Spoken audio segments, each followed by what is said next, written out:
গভীর রাতে গোপন কথা, গভীর রাতে। এই গল্পটি সম্পূর্ণরূপে কাল্পনিক ঘটনা নির্ভর, যা শুধুমাত্র বিনোদনের জন্য নির্মিত। গল্পে শোনানো সমস্ত চরিত্র, চরিত্রের নাম, স্থান, ঘটনা সম্পূর্ণ কাল্পনিক এবং কোনো জীবিত বা মৃত ব্যক্তি, ঘটনা বা স্থানের সঙ্গে সাদৃশ্য থাকলে তা নেহাতি কাকতালীয়। গল্পের খাতিরে কোনো কোনো চরিত্র ধূমপান বা মদ্যপান করলেও ফিভার 104 FM তাতে সায় দেয় না। ধূমপান এবং মদ্যপান স্বাস্থ্যের পক্ষে ক্ষতিকারক, এতে ক্যান্সার হয়। আজকের গল্প শিমুল পোতার গঙ্গা ফড়িং, প্রথম পর্ব।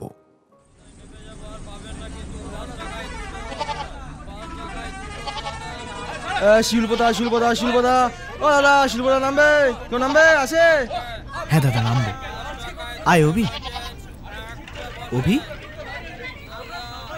একটু দাঁড়ান দাদা প্লিজ, সরি।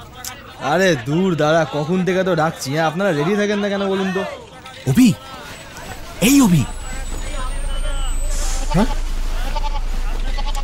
আরে এসে গেছি শিমুল পোতা, চল। ও এসে গেছি, চ চ চ। এই লাগেজটা। আরে দাদা তাড়াতাড়ি করেন না, কি হলোটা কি? আরে রিল্যাক্স দাদা, তাড়াতাড়ি কোনো কাজই ঠিক করে হয় না। চুপ করে চ তো। থ্যাংক ইউ দাদা, দেখা হবে আবার। তিঁড়ুয়ার লোক একটা, যত সব। বাড়া বাড়া বাড়া, চ। কি লোক বললো? দুয়া? তেঁদুয়া, লোকাল গালাগালি। জাস সালা, এসেই কিস্তি খেয়ে গেলাম। এই জন্যই গ্রামে আনার আগে বারবার সাবধান করেছিলাম। দেখ, এখানকার মানুষ কিন্তু কলকাতার মতো নয় অভি, সাবধানে।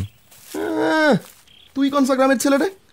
শুধু জন্মেছিস গ্রামে, ক্লাস 1 থেকে তো কলকাতাতেই।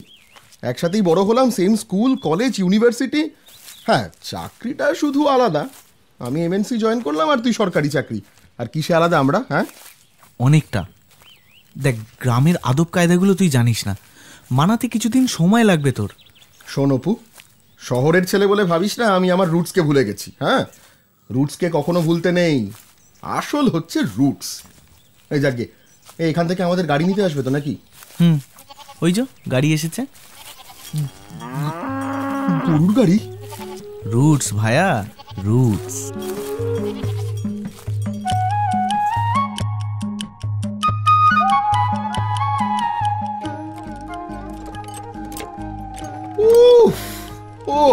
এই অভি, কি হচ্ছে এটা? কি করছিস কেন? সূর্যটা ডুবছে দেখ, জাস্ট ভাই। আর দেখ, যতদূর চোখ যায় শুধু সবুজ ক্ষেত। This is the real India. হয়েছে হয়েছে। আচ্ছা শোন, কয়েকটা কথা বলে ফেল। বাড়ি গিয়ে যার সাথেই আলাপ করাবো প্রণাম করবি, না হলে খারাপ দেখাবে ব্যাপারটা। রজার। কিরকম প্রণাম? হাফ না ফুল? ঠিক করে পায়ে হাত দিয়ে প্রণাম। Roger Roger. আর এই বৌদির সাথে আলাপ করাবি তো? শোন, ওখানে গিয়ে এইসব ফাজলামি কিন্তু একদম মারবি না। আরে না রে বাবা, মারবো না, চিল কর। তুই এত চাপ খাচ্ছিস কেন বলতো? এত ভয় তোর আমায় নিয়ে? আরে না, মানে ঠিক তোকে নিয়ে না, আসলে সবকিছু এত তাড়াতাড়ি। ও, বিয়ে নিয়ে চাপ খাচ্ছিস? নিজের সময় পেলাম কোথায় বল? পড়াশোনা শেষ করে সবে চাকরিতে ঢুকলাম, ভেবেছিলাম 5টা বছর একটু স্বাধীনভাবে নিজের মতো কাটাবো, নাটক দেখব, সিনেমা দেখব, একটু ঘোরাঘুরি করব। আরে এত তাড়াতাড়ি বাড়ি থেকে বিয়ের জন্য জোর করলো। আর অপর্ণাকে তো আমি ভালো করে চিনিই না। ওই তোর দাদু নাকি তোদের ছোটবেলাতেই বিয়েটা ঠিক করে রেখেছিল, তাই না? হ্যাঁ, ওই ছোট দাদু। দেখো বস, ইউ টার্নের অপশন কিন্তু সবসময় খোলা আছে। বিয়ে করতে ইচ্ছে না হলে স্রেফ ইউ টার্ন। গ্রামের রাস্তায় অনেক বাঁক রে অভি, ইউটার্ন নেই কোনো। সত্যি, গ্রামের রাস্তায় কোনো ইউটার্ন নেই, সে আমিও টের পেয়েছি তার কয়েকদিনের মধ্যেই। অপূর্ব বিয়ে করতে গ্রামে ফিরল, সঙ্গী হলাম আমি, শহরের ওর একমাত্র বন্ধু। আমাকে তো যেতেই হতো, কিন্তু মাঝে মাঝে ভাবি সেদিন যদি ওই গ্রামে আমি না যেতাম, আমার জীবনটা পুরো অন্যরকম হতো। বাহ, তোদের বাড়িটা তো বেশ। আয়, ওই তো বাবা। কিরে, তোদের আসতে কোনো অসুবিধা হয়নি তো? না না, কোনো সমস্যা হয়নি। তোমার তোমার কোনো অসুবিধা হয়নি তো? এর আগে কোনো গ্রামে কখনো যাওনি তো শুনেছি। না না আঙ্কেল, ইটস অ্যামেজিং। আচ্ছা, বাবা ও অভি। অভি আমার বাবা। থাক থাক থাক, আর নমস্কার করতে হবে না।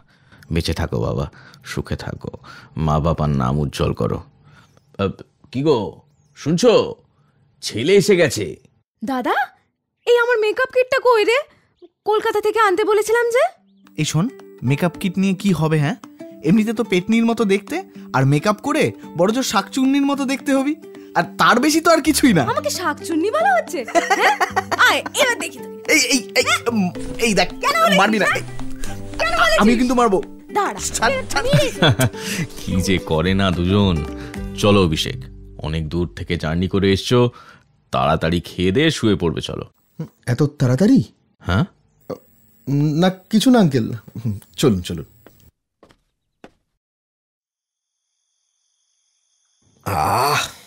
শীতকাল, পূর্ণিমার রাত, গ্রামের বাড়ির ছাদে মাদুর পেতে বসে একটা সিগারেট।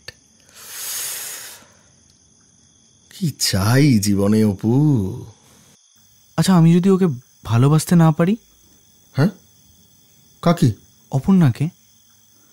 ও কেমন তা তো জানিই না আমি, আর ও তো চেনে না আমায়। ওই বা কি করে ভালোবাসবে বলতো আমাকে? আচ্ছা, আমায় সিগারেট খেতে বারণ করবে ও মায়ের মতো? উফ, প্লিজ অপু, তুই গ্রামে ঢুকে থেকে কিরকম অদ্ভুত একটা ব্যবহার করছিস। এইসব ভালোবাসা টালবাসা ন্যাকামি রাখতো। তুই বুঝতে পারছিস না আমার দিকটা। এই কোথাও রেডিও চলছে। হ্যাঁ, রেডিও? আরে না না, বৃন্দা। বৃন্দা পাশের বাড়িতে থাকে, অনেকদিন পর ওর গান। শুনতে দে। কি অদ্ভুত গলা। কাল ওনার সাথে আলাপ করিয়ে দিবি অপু? করিয়ে দেবো, তবে ওকে দেখে কিন্তু তোর একটু কষ্ট হবে। কেন? ও বিধবা, আমাদের গাঁয়েরই মেয়ে। বিয়ে করে কুমোরডাঙ্গা চলে গেছিল, আর বিয়ের 2 মাসের মধ্যে সুকান্তদা মানে ওর স্বামী মারা যায়। তারপর থেকে এখানেই একা।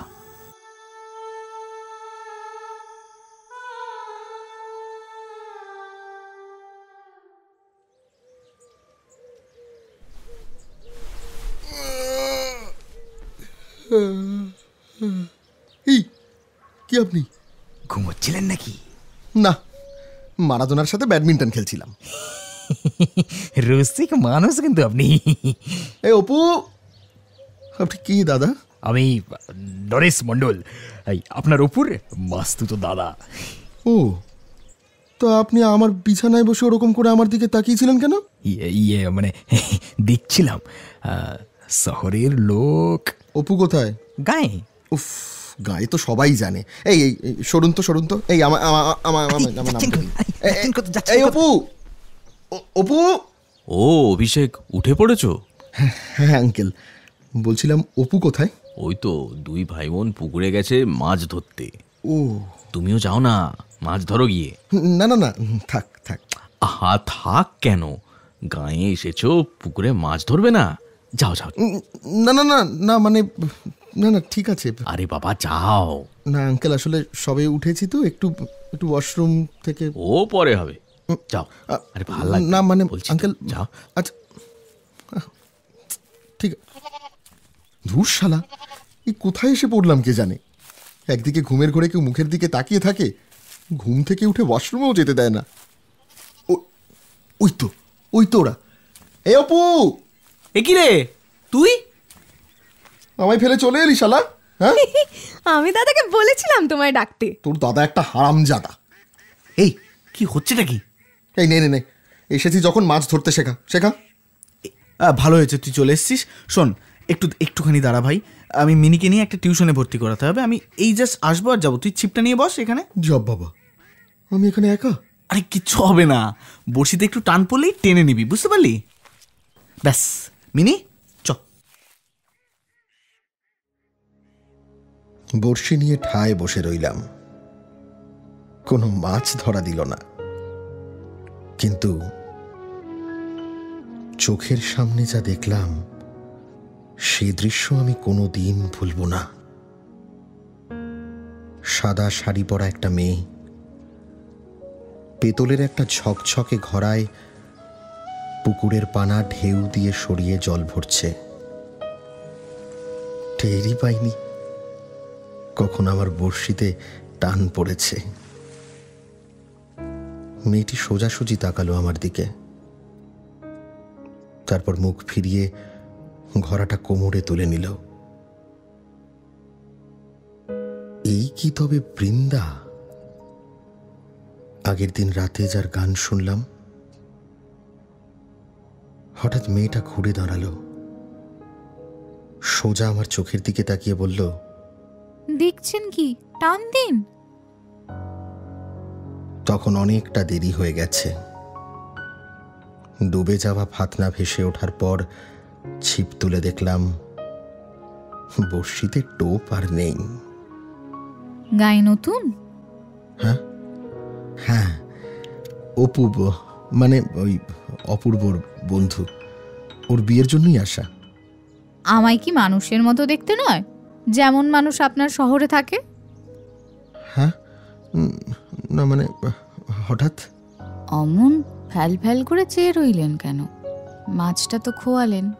না না, মানে আমি আমি আমি আসলে ভাবছিলাম কিছু কিছু একটা, মানে ওই আর মাছ এমনি ধরতে পারতাম না, আমি মাছ ধরতে পারি না।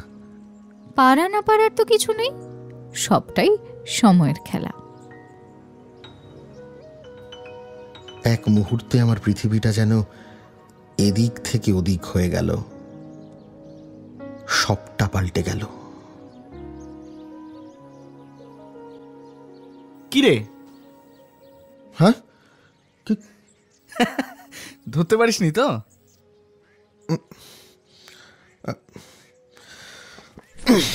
এই অপু, বাড়ি চ। এ কি রে, বসবি না? এই ওই, আরে কি হলোটা কি তোর? আরে এই ছেলেটা কি, আরে এই ছেলেটাকে নিয়ে আর পারা যায় না, কি মুশকিল।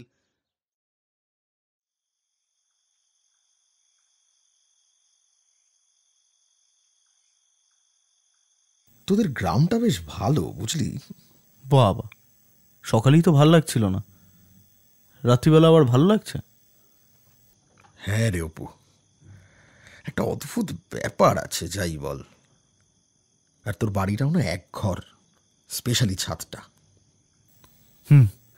কটা দিন দে, পরের সপ্তাহেই তো বিয়ে। যে হারে লোক আসা শুরু হবে, বাড়িতে টেকাই দায় হবে। হ্যাঁ, আজ তো শুধু মাসিরা এসছে। এই মাসি বলতে মনে পড়ল, তোর এক ওই মাস্তুতো দাদা, মহেশ নাকি নাম? নরেশ। হ্যাঁ হ্যাঁ হ্যাঁ, ওই ওই নরেশ, হেপি ক্রিপি লোক ভাই। আমি যখন ঘুমোচ্ছিলাম তো, ও ওই যে ওই যে ওই যে কি, মানে ওই ওই গান। কেমন খালি খালি লাগে না শুনলে? এসে থেকে অপর্ণার সাথে দেখাই হয়নি। বিয়ের আগে এই কটা দিন যদি একটু ভাব জমানো যেত। মানে তোরা হোয়াটসঅ্যাপে কথা বলিস না? আরে দূর পাগল, এখানে তো ফোন টোনের চল আছে নাকি? যা বলার সব সামনাসামনি হয়, তারের মাধ্যমে নয়, বুঝেছ? কোথায় ওদের বাড়ি? বাড়ি ওই দেখ, বৃন্দার বাড়ির পাশে ওই নীল বাড়িটা। এইটা? তাহলে অপেক্ষা কিসের? চল। হ্যাঁ চল মানে? আরে চল, লুকিয়ে বৌদির সাথে দেখা করে আসি। এই তোর পাগল না মাথা খারাপ তুই? আরে চনা চনা, আরে ধুর, জীবনে অ্যাডভেঞ্চার তো কিছু করলি না। এই শোন, প্রথমত এটা গ্রাম, এখানে যাতা করে দিয়ে সেটাকে অ্যাডভেঞ্চারের নাম দিয়ে দিলে হয় না। আর দ্বিতীয়ত ওদের বাড়ির খিড়কির দরজা নেই, যেতে গেলে বৃন্দার বাড়ি ঢুকে পাঁচিল টপকে যেতে হবে। ইচ্ছে তো 16 আনা। আরে বৃন্দাকে আমি ম্যানেজ করে নেবো, চত। হ্যাঁ তুই তো ভারী চিনিস বৃন্দাকে। সব চিনি, চ। আরে শোন দেখ, এটা অত সোজা নয় ব্যাপার, শোন, আমার বুঝতে পারছিস না? আরে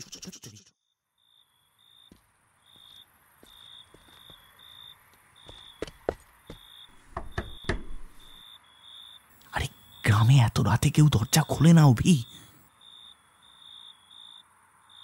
কে? এই মাটি গড়েছে ভাই। আরে আমি বলতে চিনবে না, তুই বল। আরে আবার আমি কেন? ও অপূর্ব, মানে একবার খুলবে?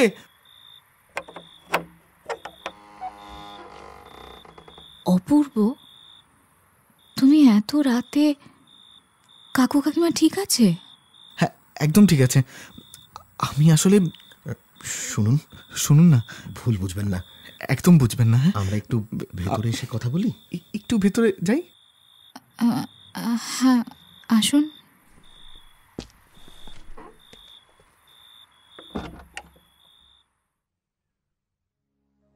পুকুর পাড়ে দেখা হওয়ার পর থেকেই বৃন্দাকে আর একবার দেখার জন্য মনটা ছটফট করছিল। তবে ভাবিনি এত তাড়াতাড়ি সুযোগ আসবে। বৃন্দাকে সবটা বুঝিয়ে বলায় ও রাজি হয়ে গেল। অপু গেল অপর্ণার সাথে দেখা করতে। আমি অপেক্ষা করলাম বৃন্দার বাড়িতেই। পিঠের মধ্যে তখন এক অদ্ভুত অনুভূতি। লণ্ঠনের আলোয় বৃন্দার স্নিগ্ধ সৌন্দর্য যেন আরো বেশি করে ফুটে উঠছে। ভগবান অনেক চেষ্টা করে বৃন্দার জীবন থেকে সব রং কেড়ে নিয়ে সবটা সাদা করে দিয়েছে ঠিকই, কিন্তু বৃন্দার লালিত্য তাতে সিকি ভাগও কমেনি। চা খাবেন? কতটা সময় লাগবে বুঝতে পারছি না। না না, এত রাতে আর চা খাবো না। আপনি প্লিজ ব্যস্ত হবেন না।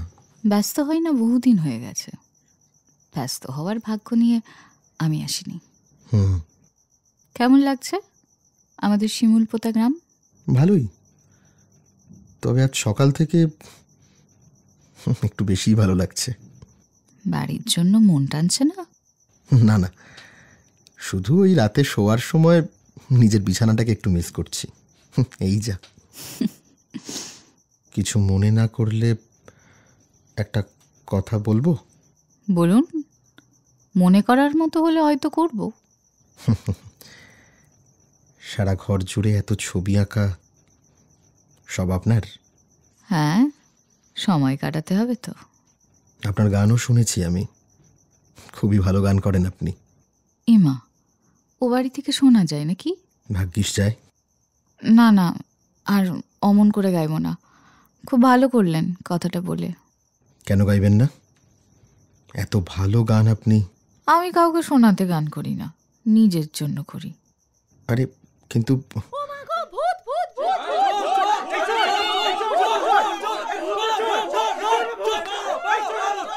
এই রে, এই এই কিসের আওয়াজ বলুন তো? এই অপু ধরা পড়ে গেল নাকি? সে কি, ধরা পড়ে গেল? দাঁড়ান দাঁড়ান, গিয়ে দেখি। কি করছেন কি? দরজা খুলবেন না, সর্বনাশ হয়ে যাবে। এভাবে হাত ধরে বারণ করলে আর খুলি কি করে বলুন? না, আমি মানে আমি গেল রে।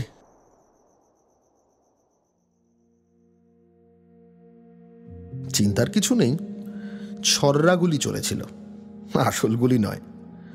আসলে অপুর ভাগ্যটা ঠিক ওর সহায় ছিল না। কষ্ট করে পাঁচিল টপকে পাইপ বেয়ে উঠে অপর্ণার ঘরে ঢুকেছিল ঠিকই, কিন্তু অপর্ণা যে ভূত ভূত করে চেঁচিয়ে উঠবে সেটা বুঝতে পারেনি।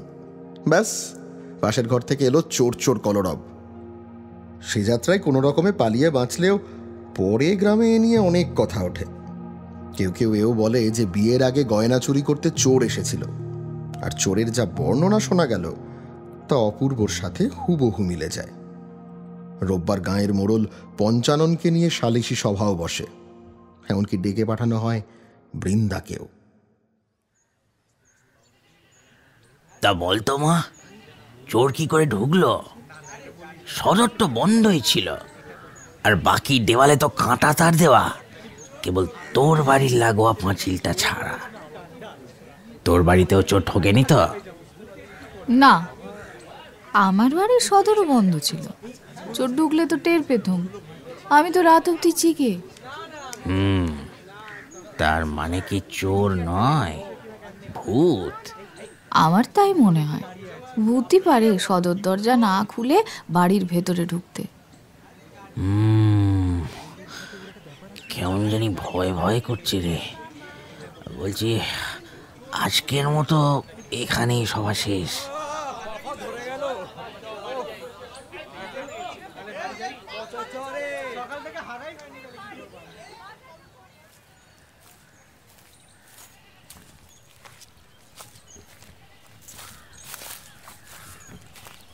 বৃন্দা, কে?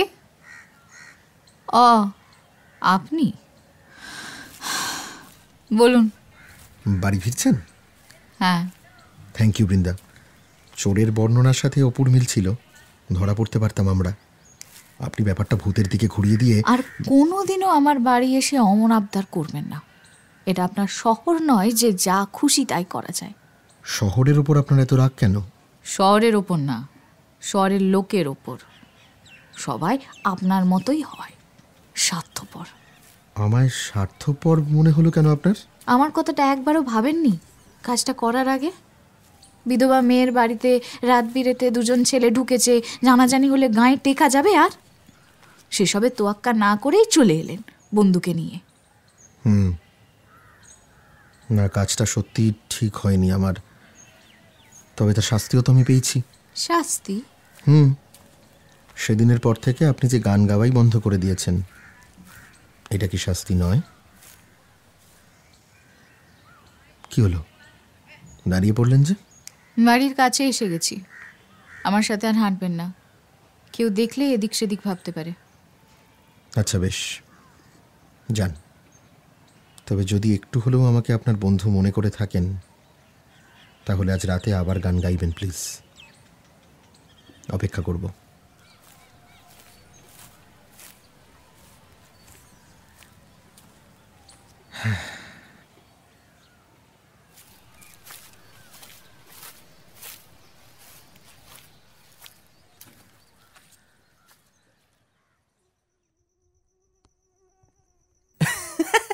কিরে অভি, হ্যাঁ খুব তো ছাদে আসতে খুব ভালো লাগছিল তোর।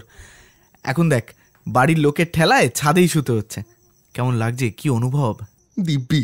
শুধু মশাটা যদি একটু দয়া দেখায় তাহলে আর কোনো চাপ নেই বস।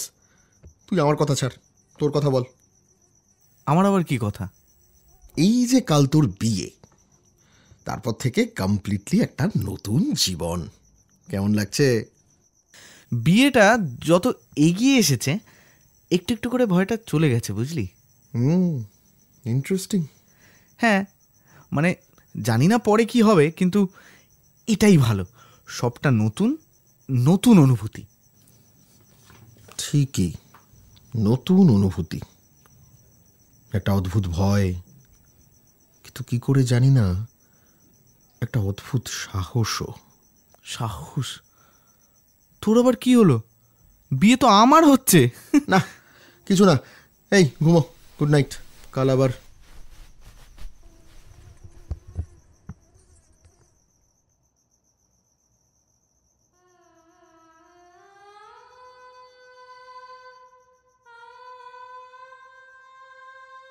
বাহ, বেশ কয়েকদিন পর বৃন্দা আবার গান ধরেছে। কি হলো? হ্যাঁ, আরে কিচ্ছু না, তুই দাঁড়া, আমাকে একবার বৃন্দার বাড়িতে যেতে হবে। মানে এই এই অভি, কি রে? আরে দাঁড়া রে, কি?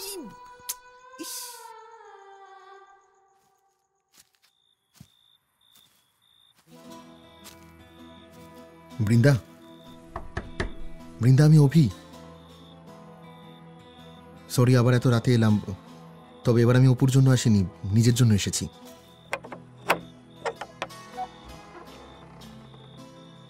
কেন এসেছেন আবার? আমি আপনাকে ভালোবেসে ফেলেছি বৃন্দা। আপনার মনে হতে পারে আমি বাড়াবাড়ি করছি, কিন্তু বিশ্বাস করুন, আমি কোনো হঠকারী সিদ্ধান্ত নিচ্ছি না। যথেষ্ট ভেবে বলছি কথাটা।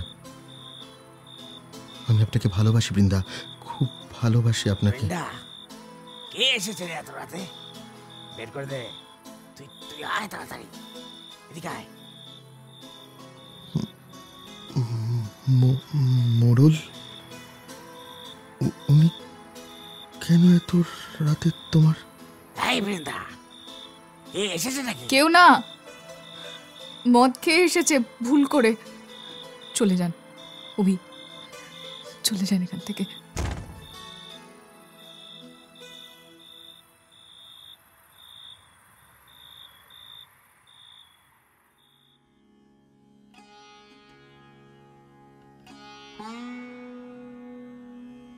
আমি যদি কবি বা লেখক হতাম তাহলে সেদিনের সেই কষ্টটা নিয়ে খুব সুন্দর সাহিত্য করতে পারতাম।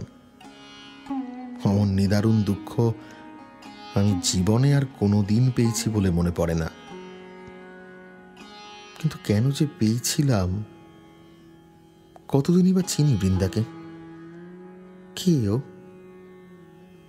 1 সপ্তাহ আগেও যার অস্তিত্ব আমার কাছে অজানা ছিল, সে এত কষ্ট দিল কি করে? গ্রামের এক বিধবা মেয়েকে আমি এত ভালোবেসে ফেললাম।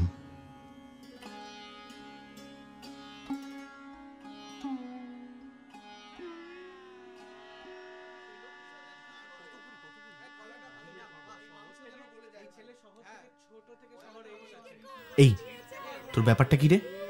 কি? বাবাকে বলেছিস আজ রাতে তুই বেরিয়ে যাবি? আরে হ্যাঁ রে, অফিসের জন্য ওয়ার্ক ফ্রম হোম চলছিল, কিন্তু মেল এসেছে, সাইটে যেতেই হবে। আজ আমার বিয়ে অভি। আরে জানি তো, নিচে চ, গায়ে হলুদ হবে, সবাই খুঁজছে তোকে। এই কি লুকোচ্ছিস তুই আমার থেকে? আমি আবার কি লুকোবো? কাল অত রাতে বৃন্দার বাড়ি কেন গেছিলি তুই? ওই আগের দিন একটা জিনিস ফেলে এসেছিলাম, ওটাই নিতে গেছিলাম। আমি গ্রামের ছেলে হতে পারি, কিন্তু বোকা নই। বৃন্দা অভি, আরে ও বিধবা। তাতে যায় আসে না আমার। আমার আসে। সব কিছুর একটা নিয়ম আছে, যদি কিছু জানাজানি হয় তখন। জানাজানি হওয়ার মতো কিছু নেই অপু। অভি তুই বুঝতে পারছিস না তুই কি বলছিস? এটা এটা কোনো কলকাতার ক্যাফে নয়। আর বিধবা কাউকে ভালোবাসা মানে তাকে নিয়ে নোংরা সমাজ থেকে দূরে চলে যাওয়া আর নতুন করে সংসার পাতা। আমি জানি। তুই তুই কি সত্যি বৃন্দাকে ভালোবেসে ফেলেছিস অভি? শুধু ওর গানের গলা শুনে? গানের গলা, হাতে রাখা, আমার দিকে তাকানো, সোজা সাপটা কথা, আর ওই দুটো চোখ। এই অপু, তোকে সবাই ওখানে গায়ে হলুদের ওখানে ডাকছে, চল। হ্যাঁ হ্যাঁ, তোমরা চলো, আমি আসছি। তুই এসব নিয়ে একদম ভাবতে যাস না, আমি তোকে বলছি। আজ রাতে আমি তোকে এ বাড়িতে আর দেখতে চাই না। অভি বলে আমার কোনো বন্ধু ছিল, আমি এটা ভুলে যাব।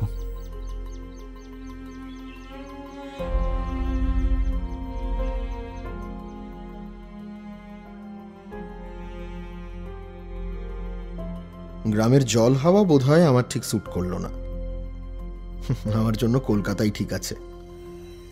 অবশেষে এলো সেই সন্ধে যার জন্য আমার এই গ্রামে আসা, অপুর বিয়ে। গ্রামের সব লোক তখন বিয়ে বাড়িতে, প্রতিটা মোড়ে চোঙা লাগিয়ে সানাই বাজছে। কেবল একটা বাড়ি থেকে গান ভেসে আসছে। খারাপ হবার নতুন করে তো আর কিছু বাকি ছিল না, তাই ভাবলাম যাওয়ার আগে বৃন্দার সাথে একবার শেষ দেখা করেই যাই। বৃন্দা, বৃন্দা, আমি অভি। আজই চলে যাচ্ছি গ্রাম থেকে, আর বোধহয় এখানে আসার দরকার পড়বে না। যাওয়ার আগে ভাবলাম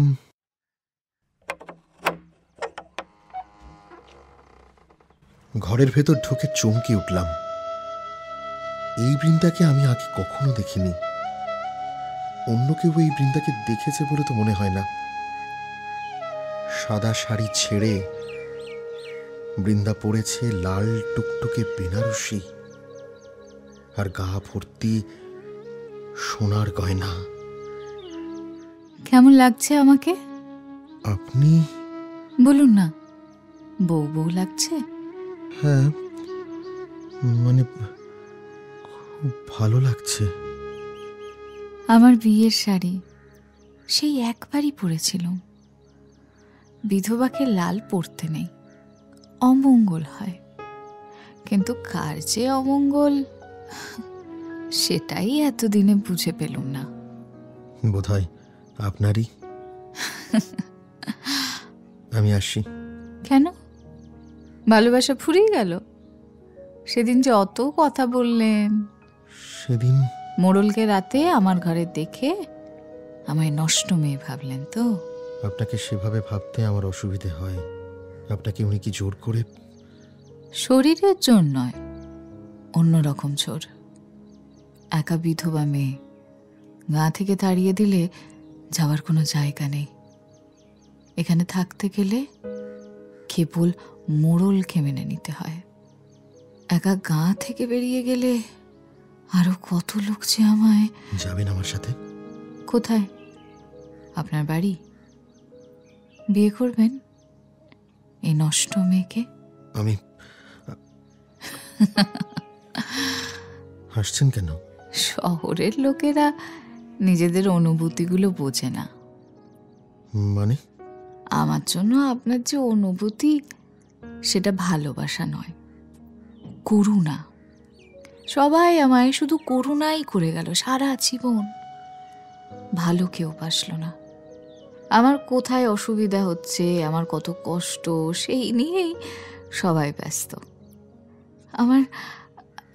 আমার কিছু হাসি পায়, কিছু মন ভরে যায়, কোন সুরটা ভালো লাগে, কোন রংটা ভালো লাগে, এটা জানারই লোক নেই। আমায় যদি সত্যি ভালোবাসতেন, তাহলে আমায় নিয়ে পালানোর কথা ভাবতেন না। ভাবতেন একদিন আমার সাথে গঙ্গা ফড়িং ধরতে যাওয়ার কথা, ঘুড়ি ওড়ানোর কথা, রাতে তারা গোনার কথা।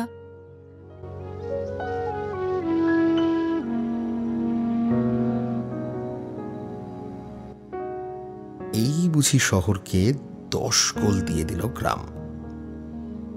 জীবনের যে অদ্ভুত পাঠ সেদিন আমি পেয়েছিলাম, কোনো স্কুল কলেজ তা আমায় দিতে পারত না। আমাদের ভালোবাসাগুলো কবে যে এত নিয়মে আটকে পড়েছিল টেরই পাইনি। অথচ ভালোবাসার ধর্মই তো এই যে সে নিয়ম মানে না। বৃন্দার কাছে সারা জীবনের জন্য কৃতজ্ঞ হয়ে গেলাম। ওর বাড়ি থেকে বেরিয়ে সোজা চলে গেলাম স্টেশনে। গল্পটা এখানেই শেষ হয়ে যেতে পারত, কিন্তু শিমুলপোতা গ্রামের ছোট্ট নিরিবিলি স্টেশনে লেখা হলো উপসংহার।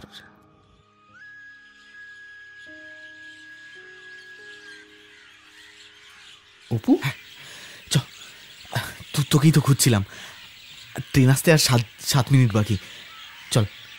আরে দাঁড়া, তুই এখানে? পালিয়ে এলাম। পালিয়ে এলাম মানে? সারা জীবন তো মা বাবা যা বলেছে করেছি, হ্যাঁ, সব মেনে নিয়েছি, কিন্তু বিয়েটা এখন না। কটা দিন নিজের মতো বাঁচবো, দেখি না, কারোর গাইডেন্স ছাড়া বেঁচে দেখি না। আরে কি পারবো না বল? একদম পারবো না নাকি? কেন পারবি না পাগলা? নিশ্চয়ই পারবি। আর আমি তো আছি। হ্যাঁ, অভি বলেছে তোর কোনো বন্ধু আছে, সেটা তোকে ভুলতেই দেবো না। সরি ভাই, খুব ভুল হয়ে গেছে আমার। ধ্যাৎ, যত ন্যাকামি। এই বলছি, অপর্ণার সমস্যা হবে না তো? গ্রামের লগ্নভ্রষ্টা হয়ে গেছে শুনলে। ওই দিকে দেখ। কি অপর্ণা? তুই ওকে নিয়ে পালিয়ে এসেছিস? ওর সাথে লুকিয়ে দেখা করতে গেছিলাম, সবটা বলতে গেছিলাম। তারপর দেখলাম ও বিয়েটা চায় না রে, বাড়ি থেকে জোর করে দিচ্ছে। ওকে বললাম পালাচ্ছি, ও যেতে চাইলো। ও কটা দিন কলকাতায় মন খুলে বাঁচুক, আমিও বাঁচি। তারপর সেরকম হলে না হয় আমরা দুজনে। ও, বউ নিয়েই ফিরছো, তবে বিয়ে না করে, তাই তো? আচ্ছা, বৃন্দা কি হলো? বৃন্দা, ওকে তো নিয়েই ফিরছি। হ্যাঁ, কোথায় ও? এই যে আমার মনে। বাবা, সত্যি তুইও না? এই তখন সব ভুলভাল কথাবার্তা। এই বলছি, তুই বিয়ে করবি তো নাকি? সত্যি বিয়েটা করে নেবে, অনেক তো হলো। গ্রামে যখন এসেছিলাম, সাথে ছিল শুধু এক বন্ধু। আর ফেরার সময় ঝুলিতে ঠিক কি কি ভরে ফিরলাম সেটা বুঝতে কদিন সময় লাগবে।